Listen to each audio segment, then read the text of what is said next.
Hi, GC News. Mema Bawumia Akwaba. Ahadiye latest and hot news. Mkwana mede promo. Dírty, so we can subscribe ya. Bomodi and say over subscribe to their channel. The way to say over click it the subscribe button. Now belly notification. We have the video for be upload when the first person I was make a video. I say we are now one like video. Give us a thumbs up, nothing. Share my offer for so now when you be here now and someone and also Ghana memoir. I feel you're here a year and someone abeto your so you a year some come you somewhere air cost something. Nana breaking news no. Do I have your oh sorry. Fetch me, madam. You can't done a man. Vice Chair, with your permission. Oh, Maneko. Yo. So far, by far, say, and then be na watching me and son. Okay. And I say, me when you must, because I think, say, you have also been part of it in previous times. Okay. I've been informed. Ghana Maritime Authority. Yes. Omo. Director General be a friend of Thomas Kofi Alonzi. So wako di company ska pitri di kese pa e body I am bit my show. Yeah. With this cano in such a way say otimika mama honto ska ya beka kubusa honto no honto din wo buku enso next kanim ska bi ankudru honto otimi kura kofa momo number ba na matreska no afa kira koje ono assign contract ama company bia omo free Serbia and kura no as to whether the company exists or not. You are watching Juicy News on YouTube. Hot news 60% of about $14 million at the ama company no ama ene Arise Ghana akane led by the able legendary the petition according office of the special prosecutor. Great. Say on the share and some no be brave. Now so share and someone the coin na and the tougher no you know say sika hodwa say obetimi ehun sene tie no. Yeah, it's been received by the special prosecutor. Okay. Signed by the able chair and convener of Arise Ghana, myself and Mensa Thompson, and Yenuya Ishak, and Yetimi at the petition Akwakoma OSP. Now, it's one of the petitions FM. Say there are several human rights infractions and also so Kosovo Ghana Maritime Authority. Yeah, many of Kase will call a year.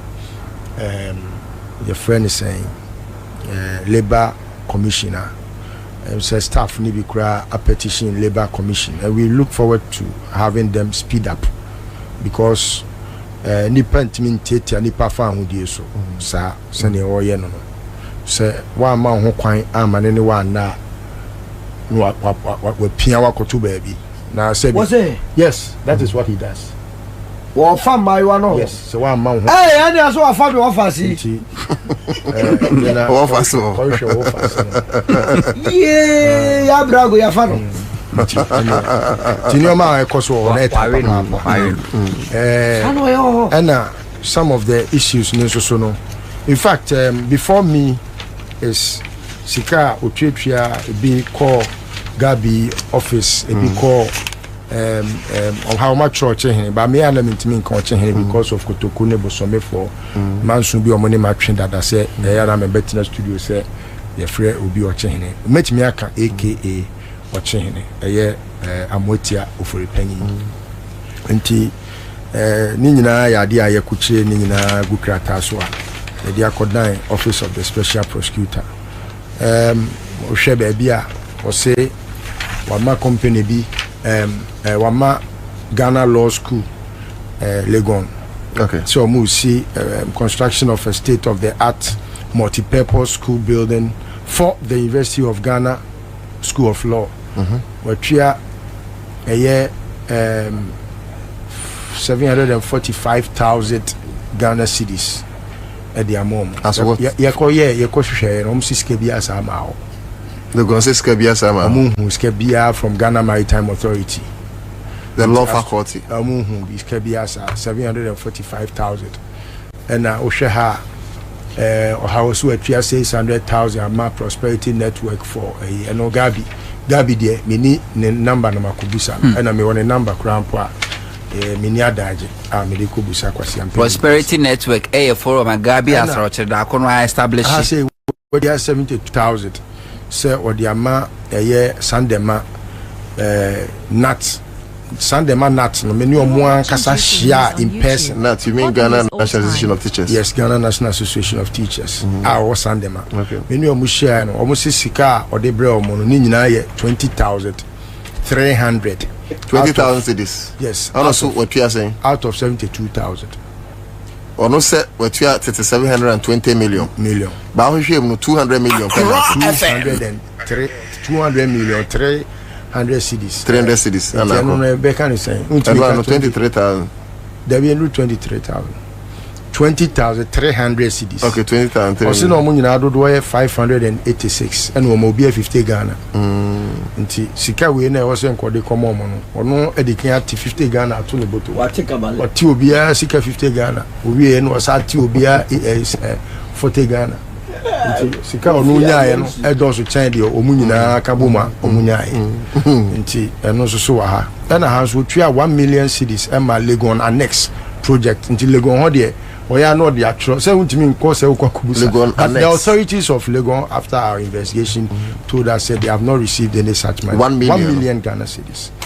I have say also a 20,000 ama your friend is saying it could be from more chemical society with merchants. I no could try 20,000.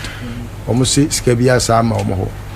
I have say we try 46 million 732,500 cedis, which is about 25% of contract Nana maker, $14 million. The way about 25% of that contract, but in all we're 60% of the 14 million. Okay. At the ama contractor, omunya jume bia $40 million. Omunya jume bia and 46 million. And the said job no crampo na omo kano. It was done under John Mahama. Okay. As he say, no Ghana Maritime can see as far as Angola. Okay. Ujina Ghana ha na o maritime wa ubetimi ehu as far as Angola. Oh, okay. I know John Mahama na yeah. There has never been maybe young twasom free Angola and Konkosi Slovakia extension BMI. There has never been any extension. There has been no work done. But monies have been paid from the for that extension. No? Yes. Extension was done by John Mahama in his previous government. It was not John began everything afresh. Yes. And did it up to Angola. And the best of say John Mahama Juma Waye no. I don't know this case any Aji, yes. I have say we try 400,000. Say or the akoma Amotia Ofori penny. Osa 400,000 Ghana cedis. For what? Offending na fashe enuni. Okay. We from computer so we be wa make be from computer so yeah. Enya me handwriting computer jumana. Computer more computer so payments from Omoa computer. Yeah. Enti I have say so we try 40,000 at the amount teachers Riaga. Na Riaga no ono ani krom. We so free Sunday man na call Riaga. Yeah. Nti ono ani krom. Krom for say 40,000 no sana ama omo ho. Sika omunya ya 10,000. Some find them. Say okwa afiaso Riaga for teacher for Momrana Magic 50-50. Ghana Maritime Authority Ghana so who come up 50-50 essentially from your pocket. Yes, but one Okoji free company ho 40,000 and out of 40,000 or 10,000 Riaga for 10,000 or they buy. I have say we try 430,000 no or say or the chips compound Riaga. Okay. Baby, on one chrome no. Send ye kwa ebehu. Near Koya and so no. Many Riaga for Casa and almost say chips compound or more kai say one Riaga hono. ɛno no ɛyɛ honorable ya na bia na mre finidi Agaga that lawyer that brilliant lawyer no James Agaga very good James Agaga ono na yesi osi chips compounds bi wo ho okay but ono say Ghana Maritime Authority the omun see anything even a set chips compound bia sa ni wiaga and so we yiska 430,000 Ghana cedis eno na ma omubu fu ya omo so me nsa pampampan de me ko kire Alonsi eye Thomas Kwesi Alonsi eye director general no osi eye hotel bi wo Boga hotel na osi no the stretch in the bed to say adwuma hwai be say 8 yes ma adwuma kakra mo hu dan kakra kai hotel na osi na be say mako 8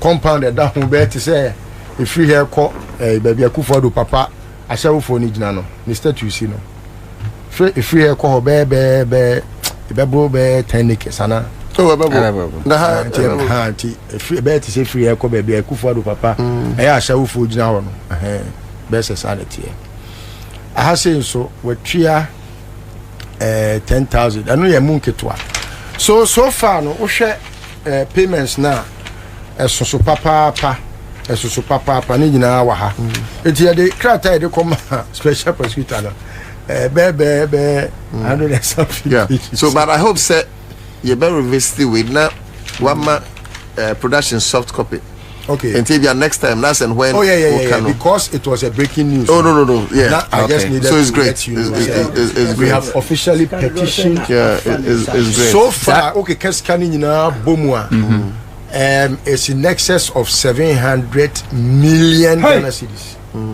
Afaku finsase. Yes, 700 million Alonsi sika afani sam Director General Maritime. So end up in Kofuase. Oko your friend is saying. Oko who say or person obey MP. You started Saturday we are na obi dey a poster. Or contest ana. I say or person MP wo. The constituency who say up north nsuo bia ni babia maritime so madwuma no nsuo so no mo ye but otimiji official ayi say or upper east region na upper east region also so no apubia ni won mo a maritime for ye adwuma o also do invest o na oye adwuma akese a ono no oye to kwa official duty no official duty no every month we dey find say every other month 1 year na enye in excess of 150,000 Ghana cedis say bia ye ntwa ne ticket ma no oko osi bolga na yasa to fuel egu ka mu na edina ko enti no sika bia o spend bia no so okay kan ni nyina bomu a and is in excess of 150,000 so it means he is using the money of Ghana Maritime Authority to run his campaign. And as I talk to you, the constituency no ombuafu papa as a Ghana Maritime Authority one day the picture ni papa na and Akufo Addo ni papa bi anko ho and maybe we should make sense so no me ream fi say on say omo board chairman owura kuti say na oni say na kuti na kuti no em say na say ne hododo ne kakra we dey offer we dey nya say bia me dey oyare abetra bonte but say bi ni pesu say bi kan ho anunti oya dia na so board chairman ba beto a o say board chairman tinisi ya bie mu a na oni ho no Alonso ni ho nti no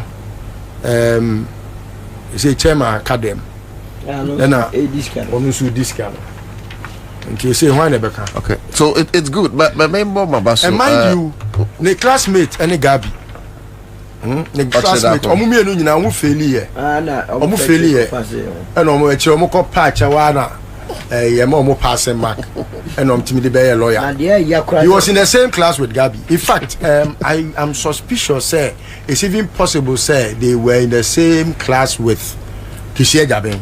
But I also Kisi was sharp, so he passed. But Gabby failed, and he also failed. In fact, he repeated with Gabby. They had to race it. And until a man they call office. So I'm just giving the relationship now on the Gabby one. Gabby sees himself in him. Say me no Agyapong. Okay. Listo. So like I was saying, we you commend them for that bullshit.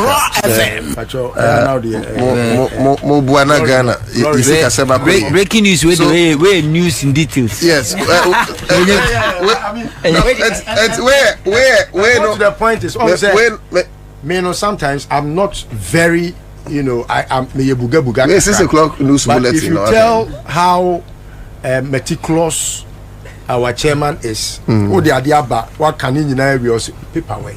So in all the I have to bring papers and adduce the evidences. So I'm sure they will follow up. Now we are left with let's have a consensus. Say Islam, so that will kindly butterfly spokesperson to join NDC. Alan Kyeremanteng to President Mahama. We will offer Alan Cash, Minister of Interior or Minister of Justice, to prosecute more NPP people. Okay, Kingsley Kojo said the Western world will see if Ghanaians are wise on. Now, I said, me say you're penny for no quabriche come over here. I'm saying, Momra, Moanaba. Oh, I'm going to number of you in Suka, rather than my ultimate Yasua. Now, oh, my Benya, or she shoots Kokojina, Ukrainian president. You better, Mammy, Lordina say, Sebio, and you're fluing on a watinka.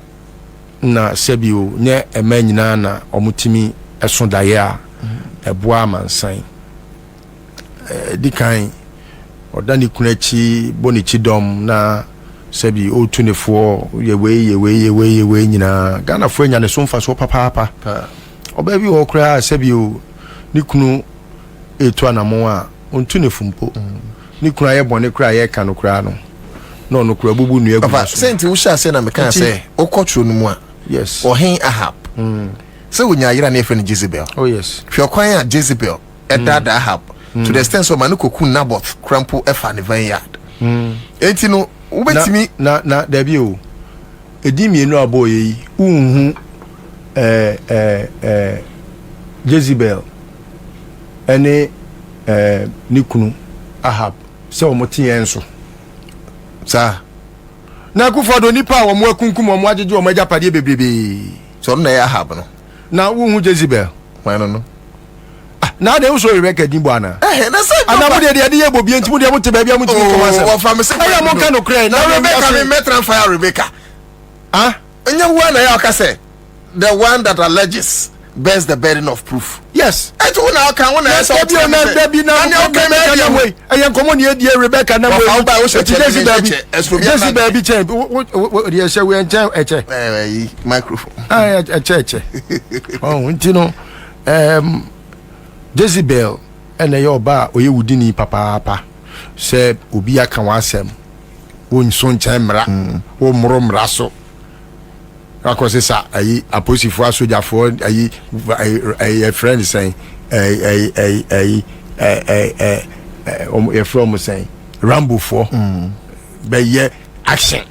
I think say be kumi ni na ani wanye ne but Jezebel there too harsh. Jezebel what change Jezebel kra so we na wo de mo ya mun kan nyame asem ni ye o Jezebel no we ye papa chen we sam oba we wudi ni hey na na dia na aka senka ni kunu anuoma wo ye kunkum kofo na ko ba ka ukunu akwa kum nipa nwotwe aba mampani no ka betwi nanim wo dem say me kunu wo de wakokum ama wie kura de ko ne ko se wo bone fache wo nyame anim na ni age say wo ye first lady na we what you want to see wo buru Jezebel ni kunu no so chen Ahab ni kunu de megidi now why na dan echi ade no obi oba papa da be ma echi no be ma na ya de papa dia must behind every successful man there is a woman now oba bo suedi oye bone dia on oye bone dia mo dia oba na mo na mpesa mo de ne ho che ne kwanso no enti no oye oba no na bone ni nyina ni kunu sika o mu hwia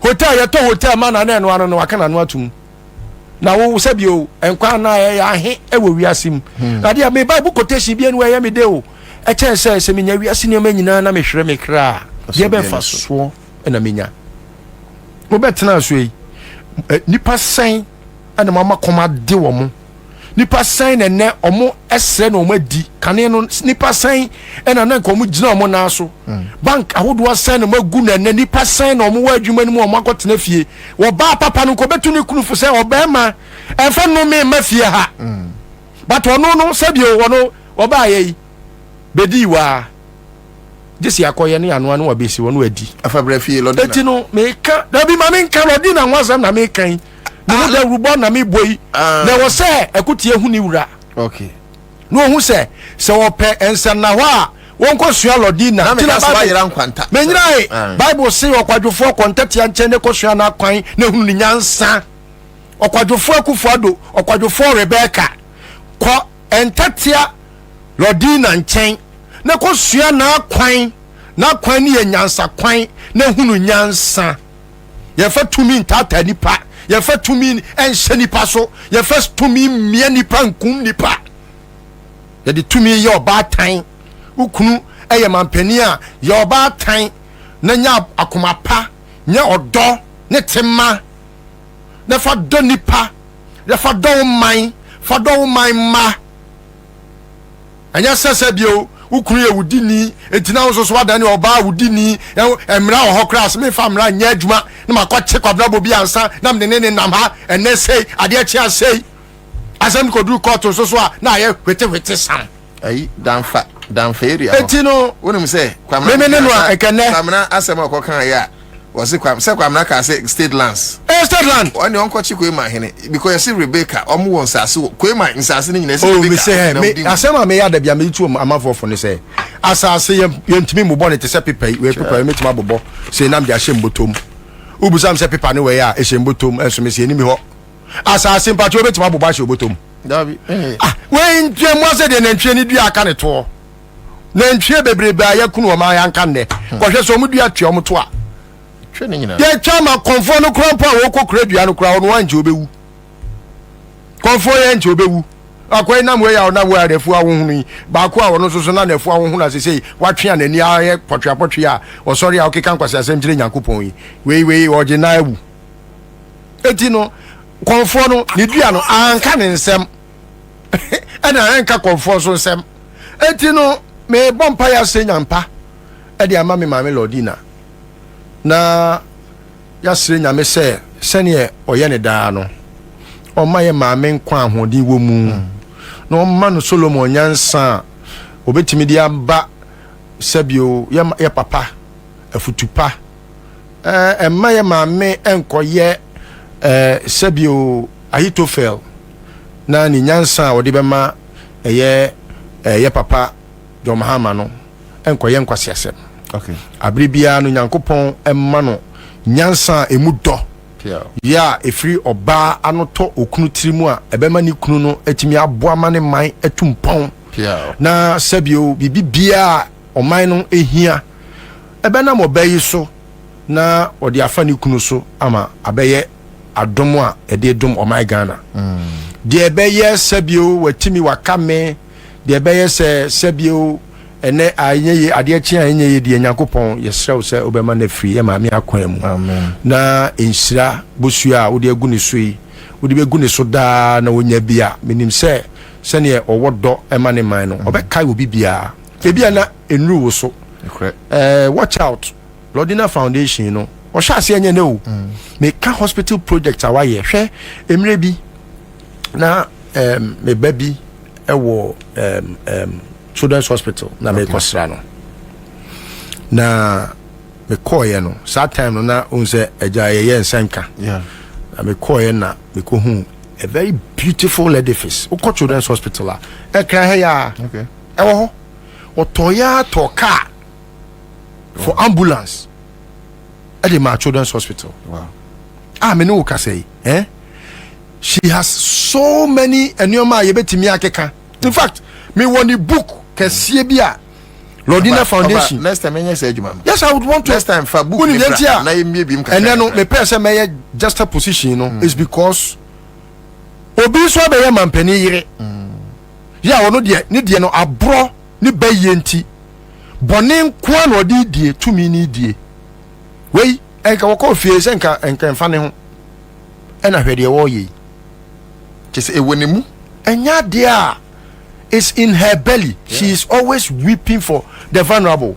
Yo, it's for winning and someone abecto yempo so. The council Jubilee so and our heno. So we can subscribe ya or more than say we subscribe to the channel. Now feel so while like the video and share my of first we be here. Sanse hadi latest and hot news in Kwanamidi Remo. Also with me otchere what you have so we now comment box me.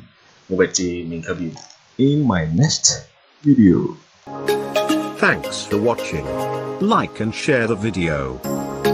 You can also drop your comment. Please don't forget to subscribe.